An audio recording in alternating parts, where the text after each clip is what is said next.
Perfect. Right. Hi, everybody. Thanks for joining today. I'm Finlay. I'm part of Safe Landing. We're a group of aviation workers um, that are trying to improve the environmental sustainability of our industry. This lunch and learn today is going to be on cleaner kerosene, and we're looking at whether it's a solution to air pollution and also some other secondary climate impacts of aviation that we could also maybe improve by cleaning up our kerosene supply. So just a little bit of background about our group. We're Safe Landing. This is our email. This is our website. Just want to give you a little sort of background to some of our principles as a group. So we're all aviation workers. Some of us are pilots, cabin crew. I'm an aerospace engineer. We've got air traffic controllers, anyone that's connected to the industry in any way. And as a group, we've kind of come up with some general principles that guide what we think and what we're doing. So the first one is we think we should be honest about the total environmental impact of flying. That includes the carbon emissions, but also stuff like contrails that we're going to discuss today and air pollution that impacts people's health. We also think we need to be realistic about the limits of technology to solve this problem, which we'll also get in today because one of potential solutions is sustainable aviation fuel. But is it going to be ready in large quantities anytime soon is something we need to be realistic about. We also want to be transparent about future regulations required to reduce emissions. So what can we do in terms of policies this decade to make sure that we get on track with climate targets? And finally, we want our industry to have a plan that accounts for all of this and supports workers as the necessary changes take place and we see a transition of the industry. So today we're going to discuss cleaner kerosene. And this is the agenda I'm going to kind of go through. So just start by covering some of the health and climate impacts of burning jet fuel in a jet engine. We're then going to look at some potential solutions to reduce those impacts. So for example, operational changes we can make as an airline, as an airport. Also then looking at, regardless of operational changes, can we improve the fuel quality? So when we are burning fuel, it's burning cleaner. Then going to look at cleaner kerosene specifically. We've been discussing this quite a bit, and there's a number of benefits we think it could have, but also some potential issues that we need to work through and kind of balance up, and we're keen to get other people's opinions on those. And then finally, how to get involved if you're interested in working on this, updating our understanding. You've got some ideas of how we could progress. We're really keen to have your contributions in terms of questions at the end, but also like in the future, working with us on this. So if we start with the health impacts of aviation, so when we burn jet fuel in an engine, it produces carbon emissions, but also there's soot that comes out, small bits of particulate matter, and we can breathe those in. People living around an airport can breathe them in, but also particularly workers, particularly the ground crew that are up and around close to aircraft as they're operating, as they're taxiing, as they're getting parked, people that are baggage handlers, supplying the fuel, removing the waste, that sort of thing. We're more exposed to this than anyone else. So what happens is these particles are very tiny. You tend to get a variety of different size particles.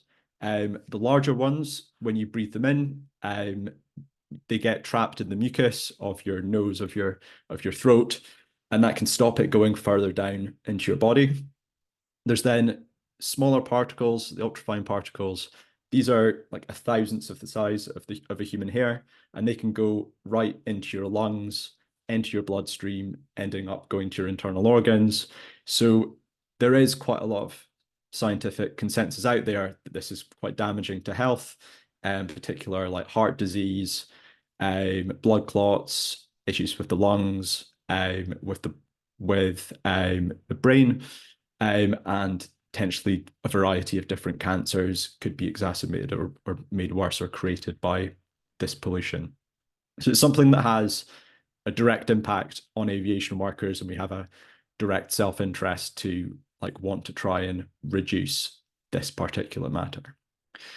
The other effect of this suit is that it might contribute to the global warming potential of aviation. So we've obviously got carbon emissions from aviation, and that causes global warming.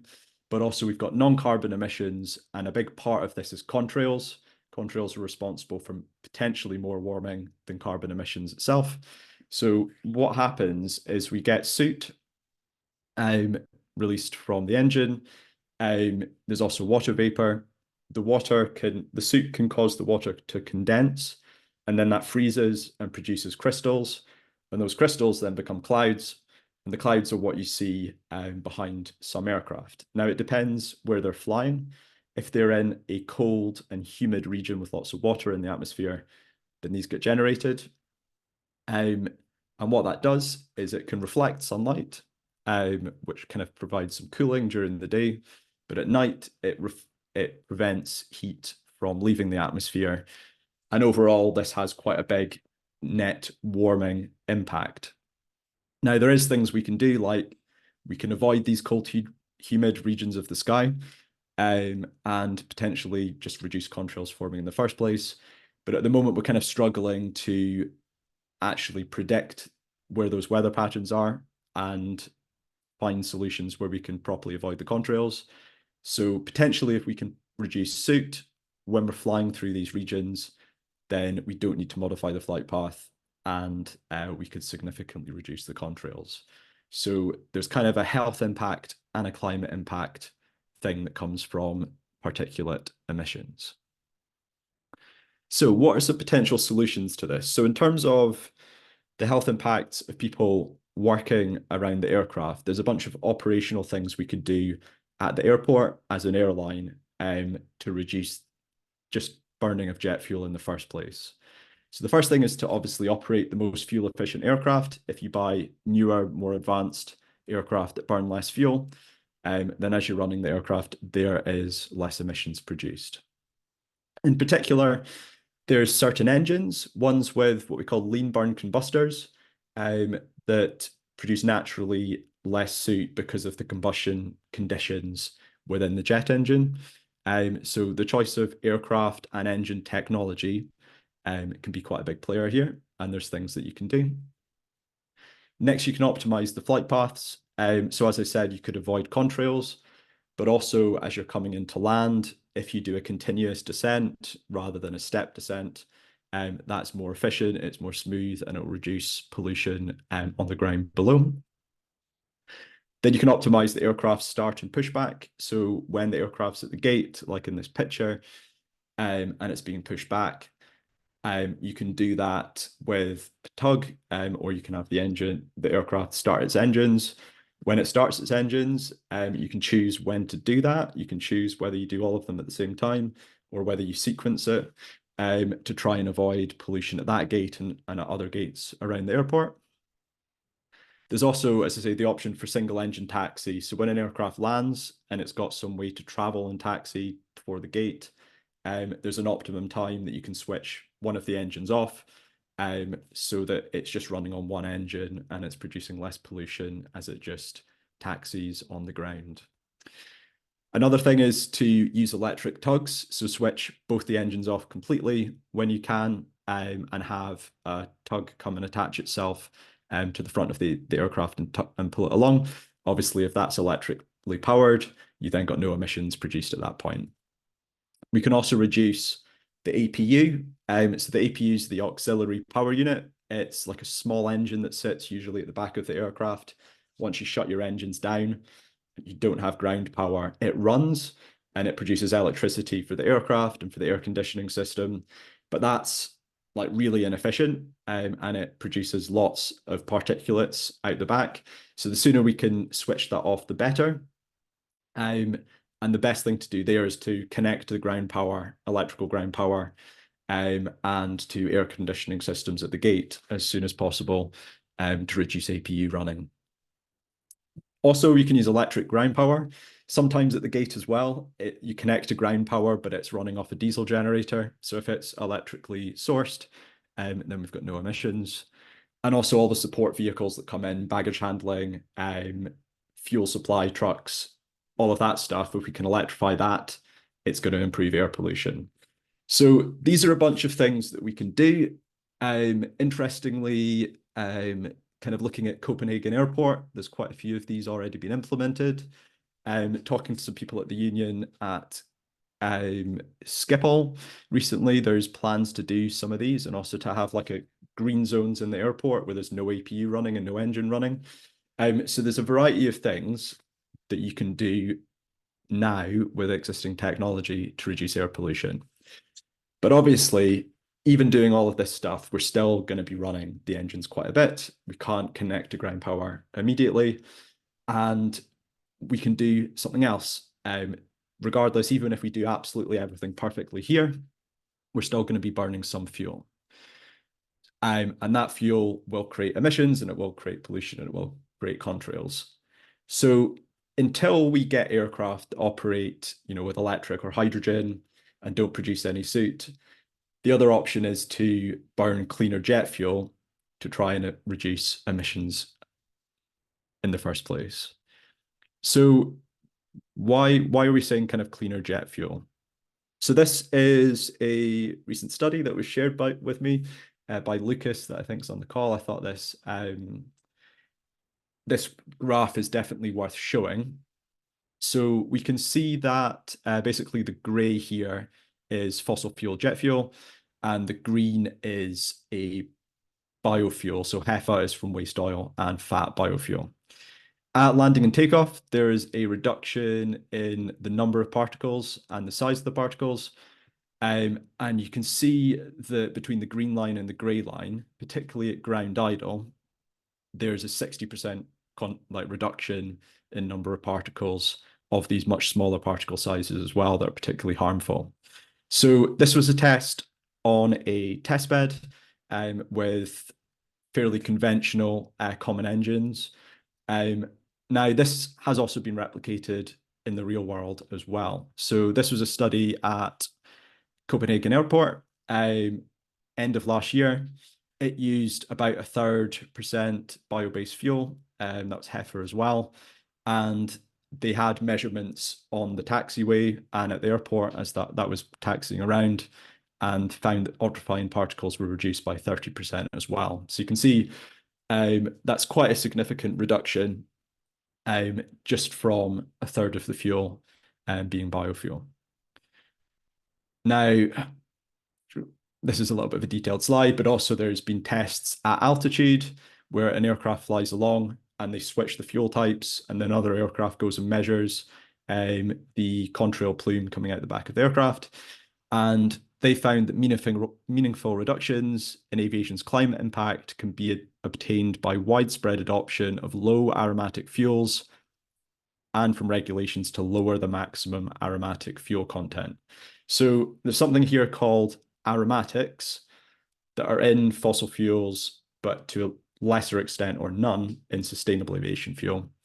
And that's quite an important thing here in terms of reducing the soot and then reducing the contrails. So just to describe what these aromatics are, if you have, looking at the chemical composition of jet fuel, you've got straight branched hydrocarbons that are carbon with lots of hydrogen on them. And if they're like that, they've got the maximum amount of hydrogen and they produce less soot when they burn. You've then got aromatics and things like naphthalenes, where you've got these ring structures and the carbons connected to each other. And that means you have less hydrogen and these tend to produce more soot. And you can kind of see that here as you decrease the amount of hydrogen and you've got increased ring structures, this leads to more soot. So a sustainable aviation fuel that is synthesized, it tends to have less of these structures and more straight branches, and that's why it produces less soot. The other thing is that conventional jet fuel also contains sulfur, and that tends to also lead to more soot being developed more early in the engine as well. So jet fuel has all of these kind of impurities in it, and sustainable aviation fuel, alternative jet fuel, has less. So kind of one of the first questions is, why don't we just use more sustainable aviation fuel? Now, the issue here is really just time. Now, we've got mandates in place now in Europe, expecting one in the UK soon, saying how much jet fuel needs to be supplied, in what time and at what amount. We're looking at sort of 2% for next year. By 2030, the maximum we're going to get to is 10%, 6% in Europe, maybe 5% globally. And over the next couple of decades, even in 2040, it's probably going to be at least 70% conventional kerosene that is being burned. And actually, as a group, we think that these targets are very optimistic and are going to be difficult to achieve. So it might be that we're actually using even more kerosene than we're planning here. So the summary is, as we scale this alternative jet fuel, we're going to continue to burn kerosene for decades. And it's important to think about what we do there as well. Now, there is a way to clean up this red stuff, the kerosene that's going to form the majority of the fuel that we burn. And this is a paper that looks into it. And what you do is you basically add an additional process at the refining. So you extract crude oil, you refine it to produce kerosene, and there's an additional process. One of them is called hydrotreatment. There's also extractive distillation, but I'm not going to go into that one. And it basically fires hydrogen at the fuel that comes out, and you break some of those bonds, and that can remove the aromatics and the naphthalene, and also the sulfur, and all of these things lead to more soot. Particularly the naphthalenes, all of the testing that I've seen, it feels like naphthalene is one of the biggest drivers of soot generation. Now, something that's kind of important to note is this isn't like a massively innovative technology. It's relatively well understood. We already hydrotreat diesel at refineries because we've been trying to reduce ultrafine particulates from cars, and also reducing sulfur in there means we can use catalytic converters in cars and ground vehicles. The other thing is that we already know that there's lower aromatic naphthalene and sulfur kerosene in our existing jet fuel supply. Partly this is because there's a big variation in crude oil around the world. Some parts of the world have more or less than others. And there's also a variation in refining. If there's refineries that already hydrotreat a lot of diesel, then you get more hydrotreated kerosene as well that's got naturally lower amounts of these compounds. So we don't even necessarily need to do more refining to work out if this is better. We could go and selectively purchase fuel from different refineries and go and test it. So let's just look at what time I'm on. Cool. So I'm going to cover some of the potential benefits that we can see from doing this. The first one is that it's quick to test, to implement it. You could see that in terms of scaling up sustainable aviation fuel, that could take multiple decades. Whereas here, converting every refinery to this might take a bit of time, but it might be possible at some, and it might also be possible to certainly go and test this, like next year, and understand it better. It's effective. There's quite a lot of test data out there showing that as you reduce these compounds in jet fuel, you reduce the health impacts and you reduce the contrails. And also it requires relatively little energy, relatively little hydrogen as well, to get the same effect. So if you wanted this effect from electro fuels, you'd need loads of hydrogen. For this, you need a relatively small amount. That aspect then makes it a lot cheaper. So if you look at sustainable aviation fuel, like biofuels, they're probably 3 to 5 times the cost of kerosene. Electrofuels at the moment is like 5 to 10 times the cost. This, we're looking at a few percentage point increases to the cost of the fuel. So relatively small, and compared to pretty much any other option in aviation for reducing these kind of impacts, it's relatively tiny. I've also just included a couple at the end here because we're still looking into them. but reduced maintenance is possible. So one thing in engines is you get corrosion of the turbine blades. Some of that is from sulfidation, from the sulfur in the fuel reacting with the air and salt and other things that are going into the jet engine. So potentially, if you reduce sulfur, you reduce corrosion of your components. We also get coking in the fuel system. This is where carbon deposits in the pipes. And it might be that that gets reduced, and that just really helps the fuel system operate as well. That combined with the fact that the fuel is a bit more energy dense because you've got rid of the impurities, might mean that the pumps need to like work a bit less, supply a bit less fuel to the engines, and therefore perform a little bit better as well. The fact the fuel's more energy dense as well means that for a certain amount of fuel in your aircraft, you could potentially go a bit further, although it's relatively minimal, that one as well. So I don't want to just say that this is like the perfect idea. I've been discussing this with trade unions in the UK. They can kind of see the benefits, but also there's been a lot of kind of debate about, well, is there actually issues here? Might we make the problem worse? And I want to cover those as well and get your opinions. So the first thing is that hydrotreatment requires a supply of hydrogen. Hydrogen at the moment is very polluting. The majority of it is made from fossil fuels, from natural gas. This is called grey hydrogen. It produces CO2 when you create it by splitting CH4 into hydrogen and carbon. Now, there's something else being developed called blue hydrogen. This creates hydrogen from fossil fuels, but it tries to capture the carbon and store it underground. The problem here is you make the process more inefficient. You need even more fossil fuels. There's leakage. You can't capture it all. And actually, there's upstream leakage in the fossil fuel extraction. And this might actually mean that blue hydrogen is worse than grey hydrogen. And then finally, you've got green hydrogen. This is you've got solar or wind, renewable electricity.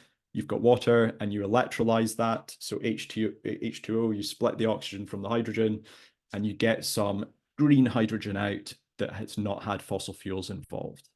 So this is what you want to use, but at the moment we're using a lot of this stuff. And obviously if we increase requirements for hydrogen, if it just means we produce more grey hydrogen and use it, then that could make the climate impact worse.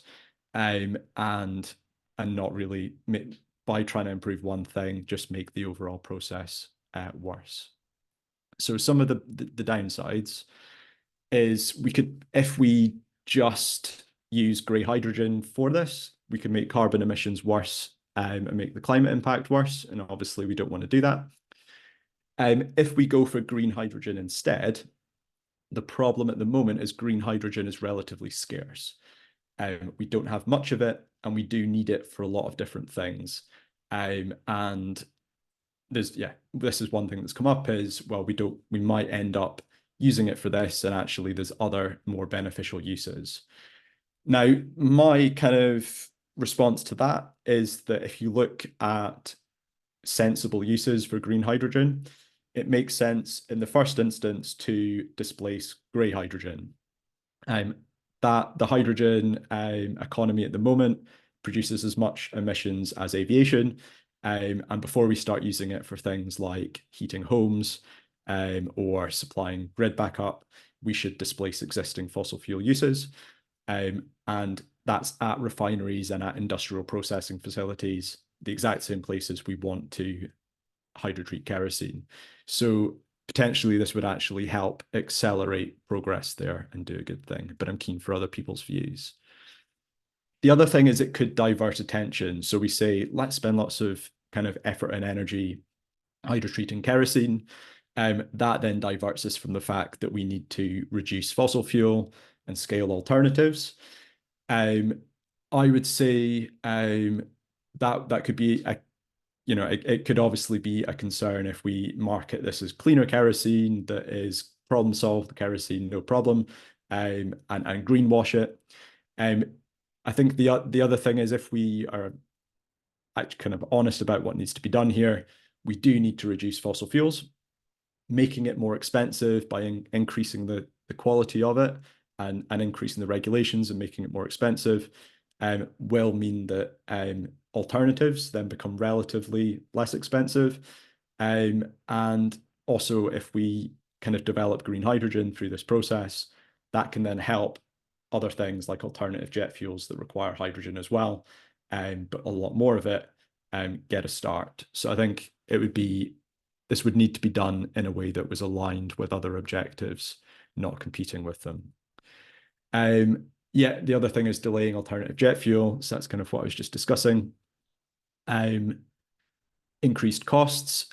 So in a way, like obviously this is why we've not done this before, is because it is slightly more expensive. No airline or airport wants to pay more for the fuel. They've not legally obliged to buy a cleaner fuel, and they don't differentiate between dirtier, cleaner kerosene, and they don't have to pay for the health impacts or the contrail impacts at the moment. So this is why we are where we are. I would say those increased costs are good because it's going to help reduce fossil fuel use. But also those increased costs are going to lead to more jobs. Like the reason it costs more is because there's additional processes, there's additional monitoring, and all of that is good for aviation workers, or just workers in the fuel sector because more work needs to be done. There could be a difficulty certifying fuels, particularly if we change physical characteristics of it and the specification. This is definitely true. The discussions we've had with people that are specialists in certifying fuel have said by far that the best thing to do would be to reduce sulfur and aromatics, but make sure that you don't go below the minimum threshold that's required to certify the fuel. So at the moment, you've got 8 to 25% aromatics. The average is closer to 20% aromatics, 18, 20%. So we could reduce that down from 18% to 10%, potentially get a big reduction in soot, but you're still meeting the specifications of the fuel and you don't need to recertify anything. But that's obviously what needs to be tested, and that's what we'd like to see tested and understood before we go any further. The other thing is it's not just carbon emissions. There's also nitrogen oxide and sulfur. My understanding and what I found is that this wouldn't increase NOx emissions because NOx emissions generally change when you change the combustor temperature. The fuel is a bit more energy dense, but I think then the fuel pumps would need to pump less of it, and the combustion temperatures would remain similar, and therefore the NOx would remain similar as well. But that is something that needs to be checked. The same with sulfur. So sulfur emissions, while they're toxic, while they create acid rain and they make soot worse, they do reflect sunlight during the day, and that does provide a bit of cooling. So if we remove that from the fuel, we might also get a slight increase in warming from that effect. So that, again, is something that needs to be balanced up. But you're starting to see this as getting a little bit more complicated. The only thing I would say is with this is a problem we're going to have with alternative jet fuel or sustainable aviation fuel. And it's something that we ideally will test as soon as possible and understand. And when we're doing that, it's really useful to understand like what the kerosene is that you're mixing with that. So it feels to us like we need to not just look at sustainable aviation fuel, but also look at the kerosene that we're mixing it with, particularly if lower aromatic, lower sulfur SAF gets mixed with dirtier and dirtier kerosene because they know they can get away with it. We'll see more SAF being scaled, but actually the particulate and the health impacts of jet fuel not really changing. So it definitely feels like we need to work on both of them at the same time and understand some of this. So in summary, cleaner kerosene appears to have a variety of benefits.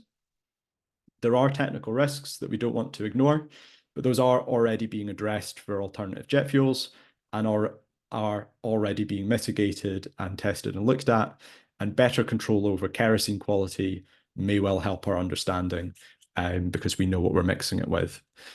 The small incremental cost of jet fuel While airlines don't like it, will mean more employment for workers, installing operating equipment, and the logistics of the fuel and monitoring the fuel quality and the air quality. There is currently no incentive, whether that's financial, whether it's legal, for producers to actually supply this and for airlines to demand cleaner kerosene. So hydrotreating jet fuel isn't usually done kind of on purpose. It's usually done for diesel anyway, but then we don't really track where that goes. It all just gets put into a global pool that's traded and sold and bought and mixed together. However, there is this variation in kerosene because of regional variations in crude oil supply and different ways refineries operate. So it could be quick and easy to obtain some of that and test and demonstrate some of the benefits and also the risks of this. And that's really what we think we should push for as a group as well. So how can you get involved with this? Well, I'm keen just to hear what your questions are and some of the discussion that we'll have. We have a draft trade union motion that's aimed at supporting more trials and testing for hydrotreated kerosene. We've also got a supporting presentation that's basically sort of this pack, but modified a bit. So if you're in a trade union, you're welcome to use these, modify these. We'd be welcome to come in and talk as a guest if that helps, or link you up with some people that are more experts than us. We've also created a webpage and resources for sharing this with colleagues, people in your company or other academics, or anybody that's impacted by this and could be interested. It's basically what I've gone through today, but in text form. And then, yeah, very welcome to provide feedback to this. We're keen for you to have a read of this, respond, and contribute towards improving the resources here and understanding, so that what we're asking for is something that's genuinely going to help. If you're interested in doing that, like, please let us know just now, but also feel free to give us an email at a future date. And then, yeah, sign up to our group. We've got a newsletter community to kind of discuss stuff on a weekly basis. And it would be great to have you in there as well if you're an aviation worker or you'd like to follow our activities. So I think that's everything, and I'll stop sharing now. I haven't had a look at the chat yet, so I'm just gonna have a little look if anyone's asked any questions. Okay, I don't think so. So yeah, I haven't seen any, but unless there's anyone wants to go first, I have one. Go on, Lucas. I've seen you unmuted. Hey, Finley, can you hear me, guys? yeah, thank you. Thank you for the very nice overview. I agree with almost everything you said. There are a couple of details I want to mention about the emissions. Just to introduce myself, I have been doing research on aviation non-CO2 emissions for about 11, 12 years. I've done a lot of emissions testing, all kinds of engines with different fuels, mostly in Switzerland, but also different countries, also doing certification tests at OEM facilities. I'm consulting on different projects that deal with scaling of sustainable aviation fuel and also fuel efficiency, et cetera, et cetera. Also doing a lot of research writing at the moment as well. Regarding the air quality impacts, there's one thing that I also want to point out. Soot is definitely an important element, but another important element which is linked to fuel composition is unburned hydrocarbons, or volatile organic compounds, how the chemists like to call them, because these also depend on the blend of aromatics you have in your fuel. And thank you for showing that the graph from our study. In the same study, we did also a test on genotoxic hydrocarbons, and we also found that when you reduce aromatics, in this case was due to blending with HEFA, that you could significantly drop the toxicity of your gaseous emissions, because these emissions actually, even though they exist in gas phase, they like to condense on soot. And so what happens also in real life, when you inhale these soot particles, they like to call it the Trojan horse effect. So basically you inhale them and it basically carries also these toxic compounds on the surface of the soot particle. So they become Yes, like I will send you the link yeah. to the studies. It was actually published in January, but it's a study we did 5 years ago. It was a long time in the process because the researchers who did that, they left. So that's definitely a very important aspect of that. One other thing you mentioned is that sulfur makes soot emissions worse. That is, I'm not sure where that comes from, because that's not something we have observed. And there's actually a lot of studies done also in the 1990s, also at cruising altitudes, done by Ulrich Schumann, who was at the time the head of this research at DLR in Germany. And they did test with various jet fuels with high sulfur content, low sulfur content, and they found no effect on soot emissions. So there is a theory that yes, soot may boost the soot formation in the combustor, but in reality, we or also other people have not seen any effect of that. And about NOx, as you said, actually there is a very recent paper, also from DLR and NASA. They did a test on an A350 burning 100% SAF and the regular Jet A1, and they found no effect on NOx. As you pointed out, NOx is a function of the peak temperature in the combustor that the gas is exposed to. And in the narrow range of Jet A1 hydrogen content we see in the fuel, there is very little effect on the combustion temperature. If you have very high soot or carbon content in the fuel, carbon radiates in the combustor, so that actually would lead to higher peak temperature. But since actually even with 100% SAF, you only change the fuel hydrogen content by about 1%. So the overall effect on NOx is low. As you said, also the fuel flow is reduced slightly because of the higher energy density. So there is a trade-off, and the NOx emissions actually remain practically identical. So that's actually, well, it's not the best news. There says that, with SAF, you can do nothing about NOx. And we can go through operational procedures or so engine technology, as you mentioned, lean burn engines. They are designed to actually drop NOx emissions, especially in the range where you're operating at cruising altitudes. So that's definitely a good thing. And maybe good news for this effort.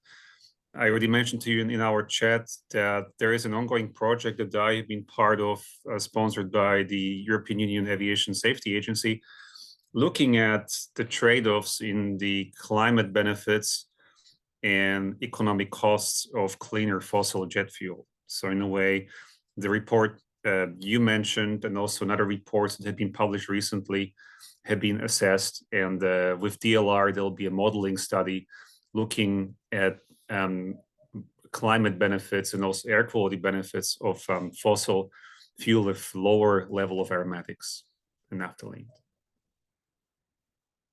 Thank you. Okay, so there's quite a few things there. There was the volatile organic compound, Yes. and that's, to be honest, the reason I didn't include that after talking to you is just that I didn't fully understand Sure. some of it, and it might be good. I think just the clarification there is just whether like for hydrotreated fossil fuel, whether that also has the same effect with those, the same benefit, or actually if there's a difference, would be interesting to understand. And I don't know if you can answer that question. Yeah, I mean, if you reduce specifically the heavier aromatics like naphthalenes, those are the most toxic ones. So I think that would definitely have a similar benefit, in my opinion. Okay. And then on the sulfur, I think probably what I've seen, why I said that it could make soot worse, is because I've read the things that say why it might make it worse in theory in the combustor. So it's interesting to know that maybe it doesn't have that much of an effect. There is another effect of sulfur for the climate, that the theory is that the sulfur activates soot for the formation of contrail particles, because the sulfuric acid is hydrophilic, so it then attracts water. So soot by itself is hydrophobic, so not a lot of these particles activate to form ice. But if you have sulfur around them, then they'll start attracting water. That's the theory. But actually, there's a gap we need to address, and there's also ongoing research. You mentioned lean burn combustors. They have very low particle emissions, about a factor of 1,000 lower than conventional rich burn combustors. And the question is if you still be forming contrails, because there are other particles in the exhaust which could attract water on which the water can freeze, such as oil particulates and other also atmospheric particles. So the contrails will be a little bit maybe less dense, but it will still be forming contrails. Yeah. Okay, thanks. There's a question from Carlos. I think he has I'll bring in Carlos as well, because I think I've discussed this with Carlos as well, and I know there's that sulfur question in there as well. So see what Carlos is thinking. Yeah, thanks, Finlay, and thanks, Lucas. Actually, I did have a question on the first thing you pointed out on the so the polyaromatic hydrocarbons.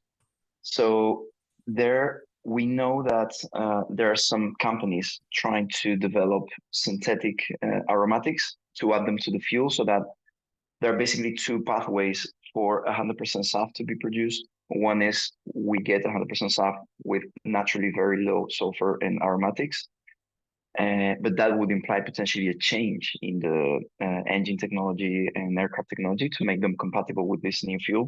The other one is to leave the fuel specs as they are today and make a SAF that resembles as much as possible existing jet fuel. That would imply adding aromatics.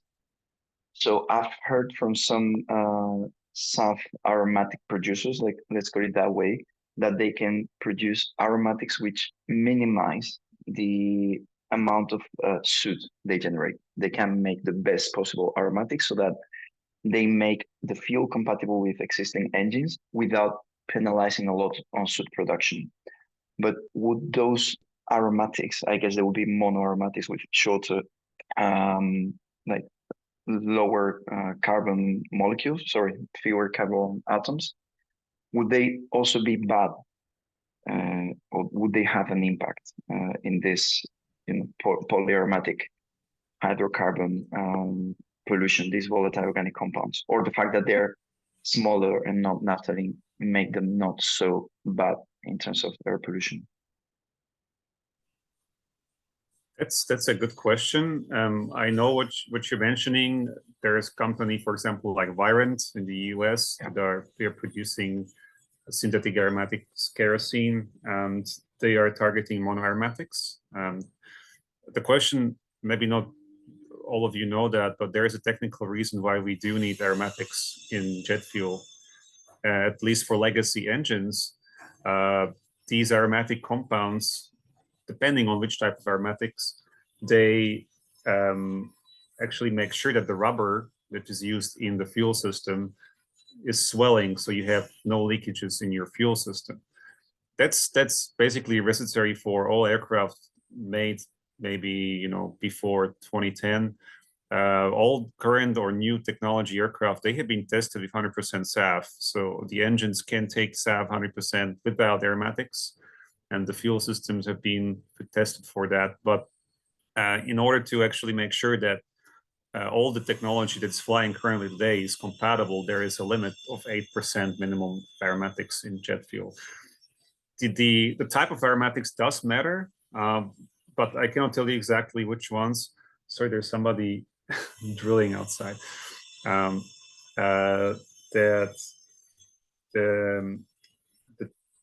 They cause a different type of swelling in the rubber. So I know there's, for example, toluene, xylene, etc., and they have different effects, and also they have different health effects when they are combusted. I know that like benzene is cancerogenic, that's been known, and when you burn it, also there will be probably other compounds which are also toxic. There are some types of aromatics which burn cleaner, but I'm not a chemist, so I really cannot go into those details, but yes, there is a potential that the synthesized aromatics will be cleaner than those that come from crude oil. Thanks. Yeah. So, I mean, it's something that we will need to keep an eye on, both on the sort of burning properties, but also on the unburned, on the impact of the unburned aromatics. Yes. Great. Thank you. And I think I seen your hand, Todd. I'll bring you in a second. I just think, just generally thinking about this, I think the important thing to remember is that usually that we don't have, like, we're nowhere near having 100% SAF, and mostly we're going to be blending 1%, 5% in with 95% kerosene, and then that creates kind of quite an issue if there's a big variation in the kerosene and different compounds in there as well. So it does feel like there needs to be like a holistic approach to this that considers whatever type of alternative fuel you've got in there and the kerosene, and you might hydrotreat some kerosene and then mix it with non-hydrotreated as well. And it feels like that has got a bit less focus from the industry, and is maybe where, like, as workers, we could apply a bit of pressure to make sure that that gets considered as well. But Todd, do you want to go? Yeah, thanks.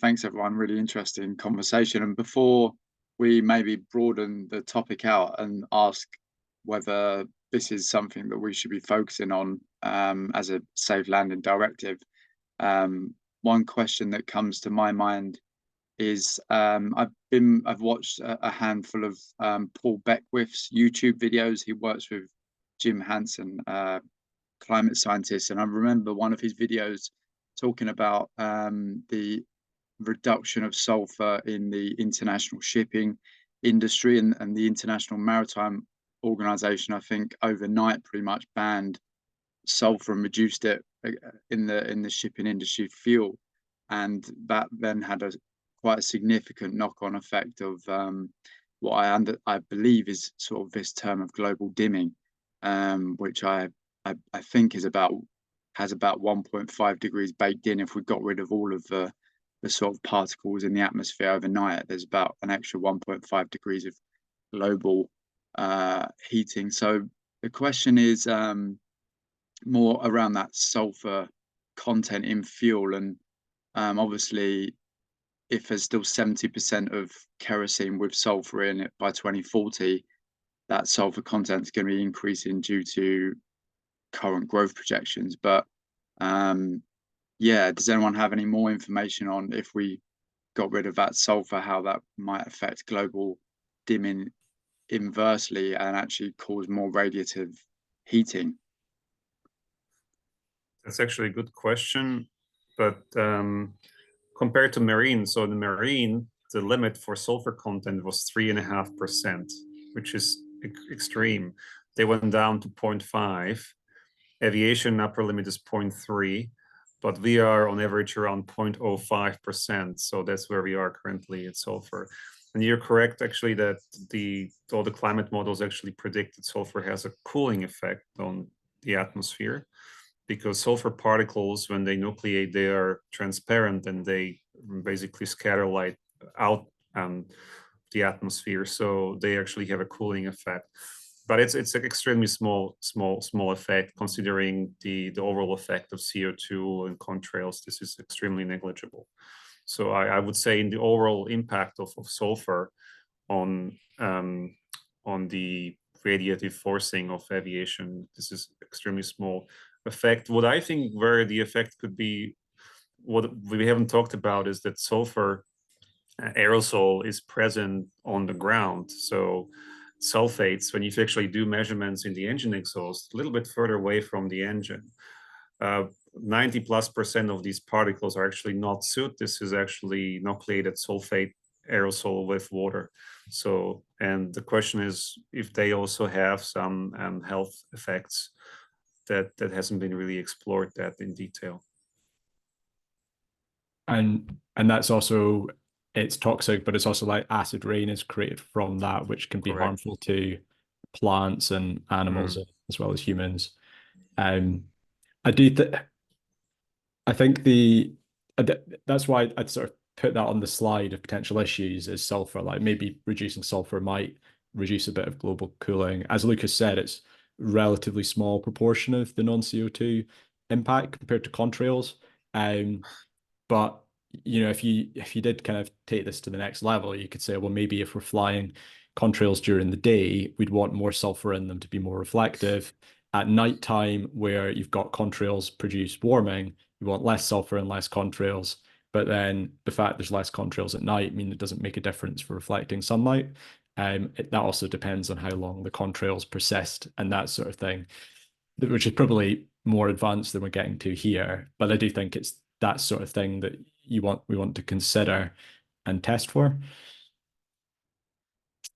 Yeah. Would anyone else like to come in with any other questions or thoughts?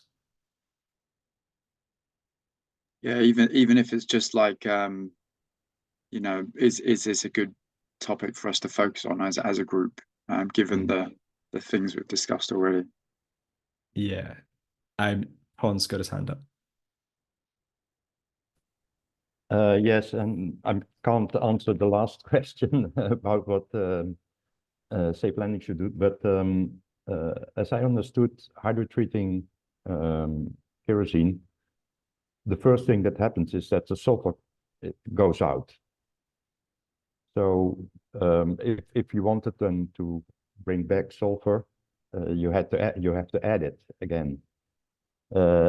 Sulfur is a pollutant, so for the local areas it's good, and I don't believe in geoengineering, so I would not advocate as a climate activist to start using sulfur as a global dimmer. So what I, on the other hand, wanted to point out is that if it makes such a difference in the amount of particles on especially on the ground near workers, I think what I want to do is just to make an appeal to the airlines and to the airports, to Schiphol, to KLM, and ask them to demand cleaner fuel from the providers. So I think it's also, if they feel that they want to behave environmentally sound, then they should ask for that cleaner fuel. And what I understood from a recent conversation is that in the Netherlands, it actually, in the law, it states that employers should take any possible actions to protect their workers. So for me, that is something that I'm going to discuss with the unions. I would say a couple of percent on the fuel price is a very low price to pay in order to protect your workers. So yeah, and that's particularly the key bit of discussion that we want to have and want to contribute to. And it's where we're quite well placed because we are aviation workers ourselves, and do work with unions in the UK and trying to get other groups. So yeah, really keen to support that sort of thing. Maxine? Yeah, I think my question is in line with this subject, because I was thinking about, okay, what amount of percentage are we talking about of the expected cost to be, and why aren't airports buying cleaner fossil jet fuel already? So the reason, yeah, that basically there's a specification for jet fuel that's quite wide, and it means that they know that if, as long as it's in that specification, it will work and the fuel system will be fine. But there's that, so that specification could be tightened up. But without that, like, there's no reason for an airline to to do it, because it would cost more. And they basically don't want to, by being selective over what jet fuel you buy within the specification, it's going to limit where you can get it from.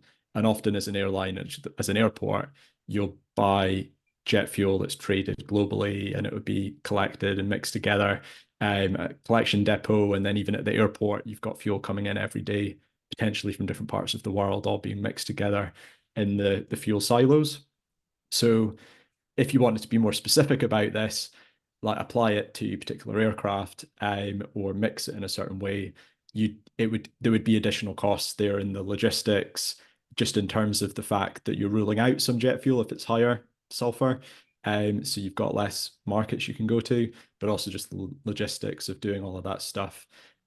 So I think they've just said that they haven't, like, when I've talked to people that have looked at this before, they've said, oh, it's higher costs, so we didn't do it.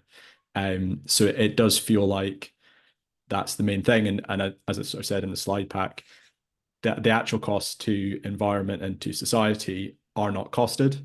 But I think there is also some genuine like concerns about, in the past when studies have looked at this, the increased carbon emissions if you use grey hydrogen have meant you can make things worse, and therefore they've also stopped it on climate grounds. As we could potentially get more green hydrogen now, that conversation then maybe shifts as well.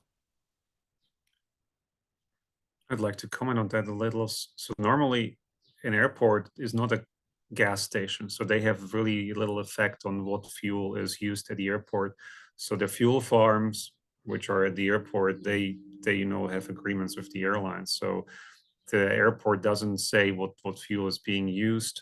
Of course, they track the fuel usage, but normally there is very little they do about it. The SAF, with the SAF mandates, of course, they will have to report, how much is going to be used. But I think an implementation of a cleaner fuel standard will have to be either at a national or international level. So either an EU or UK standard will have to be implemented that will mandate cleaner fuels to be used in the country, because also the fuel supplier is also not always the same. So the fuel farm doesn't get fuel from the same refinery all the time. So can be variability in the fuel, as you said, Finley. I mean, that's why we have, a range of specifications. But my observation, for example, for Zurich Airport, I mean, over the last 10 years, I have seen a decrease in aromatics by about 1.5%. So it seems like their fuel has become cleaner over time, maybe due to already implemented additional hydrotreatment in that facility where they're getting the fuel from, but doesn't have to be the case worldwide. So I cannot really comment for like Europe and the UK. Yeah, I think just that note I made about like certifying the fuel and changing the specification would be quite a lengthy process. So like an intermediate is to say, well, can we encourage some producers to make it, but still within the specs, so that you don't need to change that, but you just need to change the way you source it and the logistics of how you don't mix that with other fuels. But it wouldn't require you to go to all of the fuel certification bodies, because the aromatics are within the range, but they're just lower towards the lower end. Cool. Yeah. So we're at 1 o'clock, and so I'm keen that if anyone needs to go, you can do that. Yeah. Thanks for joining. For everyone that needs to join and drop off. It's really really useful actually having some people on the call that have a lot of knowledge about this as well. Particularly some of you, actually, my knowledge has come from talking to you. So really appreciate that up front, and also just joining and having the conversation today. Partly shows this is quite a complicated topic, and there's not necessarily an easy answer, but it's certainly something that's quite interesting, and it feels like it has been missing from the discussion. So really good just to kind of progress that a bit, and hopefully you've learned a bit, or it's kind of put some thoughts in your mind about things in terms of like maybe what we need to investigate here. So yeah, be very keen to pick your brains on that. And yeah, please do get in touch to continue the conversation. And if there are people that have links in certain places, people we could talk to, I'm really keen to support and encourage that as well. So definitely let us know. We'll share this pack and the recording and the webpage, and be really keen for people to have a read of that and to get in touch if you think we should change that at all or improve it as well. So yeah, thanks everybody. Hope you enjoyed that.